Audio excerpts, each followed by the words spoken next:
পাকিস্তান তেহরিক ইনসাফের পিটিআই প্রতিষ্ঠাতা চেয়ারম্যান ইমরান খানের দ্বিতীয় বর্ষপূর্তি উপলক্ষে রোববারে পাকিস্তান জুড়ে বিক্ষোভ সমাবেশ করেছে দলটির নেতাকর্মীরা। সোমবার 12 মে এক প্রতিবেদনে এ খবর দিয়েছে দ্য এক্সপ্রেস ট্রিবিউন।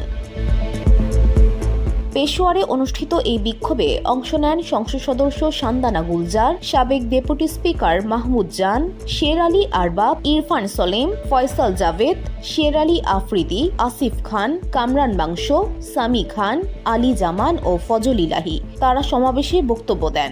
বক্তারা বলেন, কোনো অপরাধ বা অভিযোগ ছাড়াই পিটিআই প্রতিষ্ঠাতা চেয়ারম্যানকে গ্রেফতার করা হয়েছে।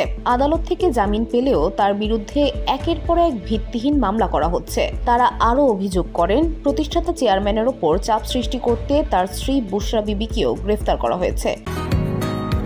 বসুন্ধরা, উত্তরা, বনশ্রী, কুড়িল ও বাড্ডা সহ রাজধানীর বিভিন্ন স্থানে অভিজাত ও অত্যাধুনিক মানের ফ্ল্যাট কেনার এক নির্ভরযোগ্য প্রতিষ্ঠান প্লেজেন্ট প্রপার্টিজ লিমিটেড। তাই আপনার স্বপ্নের আবাসনের জন্য আজই যোগাযোগ করুন। Pleasant properties limited, where destiny matches eventually. আদালতের নির্দেশনা থাকা সত্ত্বেও ইমরান খানের সঙ্গে সাক্ষাৎ করতে দেওয়া হচ্ছে না। এমনকি খাইবার পাখতুনখোয়া প্রদেশের মুখ্যমন্ত্রী আলী আমিন গান্ডাপুরকেও দেখা করতে বাধা দেওয়া হয়েছে।